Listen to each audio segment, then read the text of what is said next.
ও যে স্বৈরাচার সৃষ্টি করছে এমন দৃষ্টান্তমূলক বিচার হোক, আর কেউ যেন বাংলার মাটিতে স্বৈরাচার সৃষ্টি করার জন্য সহযোগিতা না করে। ৯ মার্চ সচিবালয়ে এক বৈঠক শেষে অন্তর্বর্তী সরকারের প্রধান উপদেষ্টা মাহফুজ আলম জানান, নৈরাজ্যকর পরিস্থিতি তৈরির অপচেষ্টা, মব জাস্টিস, ডাকাতির মতো ঘটনা সরকার এখন থেকে কঠোর হাতে দমন করবে। গেল ১৯ জুন সেনা সদর জানায়, জানমালের ক্ষতি সাধন, মব ভায়োলেন্স এবং জনদুর্ভোগ সৃষ্টি করতে পারে এমন যে কোনো কর্মকাণ্ডের বিরুদ্ধে বাংলাদেশ সেনাবাহিনী ভবিষ্যতে কঠোর পদক্ষেপ গ্রহণ করবে। মব নিয়ে সরকার কঠোর হওয়ার কথা জানালেও বাস্তবতা ভিন্ন। যত বড় অপরাধী হোক না কেন, তার জন্য আইনশৃঙ্খলা বাহিনী রয়েছে, বিচারের জন্য আছে স্বাধীন রাষ্ট্রের স্বাধীন বিচার বিভাগ। তবু মব কেন? ৫ই আগস্ট গণ অভ্যুত্থানের পর থেকেই মূলত এমন প্রশ্ন ঘুরে বেড়াচ্ছে নানা মহলে। সবশেষ সামাজিক যোগাযোগ মাধ্যমে ছড়িয়ে পড়া ভিডিওতে দেখা যায়, একদল লোক মব তৈরি করে সাবেক নির্বাচন কমিশনার নুরুল হুদাকে ঘিরে দাঁড়িয়ে আছে। এ সময় ডিম ছুঁড়ে মারাসহ তাকে নানাভাবে হেনস্থা ও শারীরিকভাবে লাঞ্ছিত করা হয়।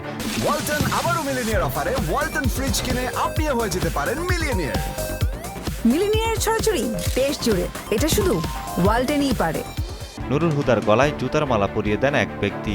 নুরুল হুদার গালে জুতা পেটাও করা হয়। পরে পুলিশ তাকে থানায় নিয়ে আসে। এ ঘটনার আগে রোববার দুপুরে সাবেক ৩ প্রধান নির্বাচন কমিশনার সহ ২৪ জনের বিরুদ্ধে মামলা করে বিএনপি। নুরুল হুদা প্রধান নির্বাচন কমিশনার থাকাকালে ২০১৮ সালের ডিসেম্বরে একাদশ জাতীয় সংসদ নির্বাচন হয়। অভিযোগ আছে, সেই ভোটের আগের রাতেই ভরে রাখা হয় ব্যালট বাক্স।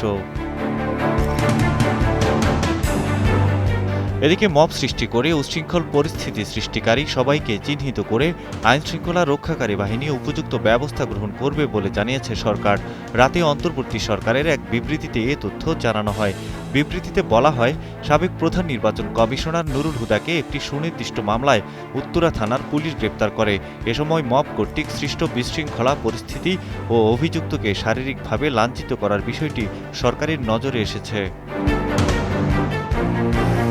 অন্যদিকে গণ অধিকার পরিষদের সাধারণ সম্পাদক রাশেদ খান তার ফেসবুক পোস্টে লেখেন, সরকার মবের সাথে জড়িতদের গ্রেফতারের কঠোর হুঁশিয়ারি দিয়েছে, কিন্তু আমার প্রশ্ন হলো, এই মব উৎপাদনের সাথে সরকার জড়িত নয় কি? তিনি প্রশ্ন তোলেন, সরকার কেন বিতর্কিতদের বিরুদ্ধে ব্যবস্থা নিচ্ছে না? মব উৎপাদনের দায় পুরোপুরি সরকারের এবং সরকারের দুর্বলতার কারণেই মবের ঘটনা ঘটছে বলে দাবি করেন রাশেদ খান। গতকালকে থেকে পাহারা দেওয়া হয়েছে, এখন পর্যন্ত ওর গায়ে কোনো হাত তোলা হয় নাই। Desk report, Kaler Kantho.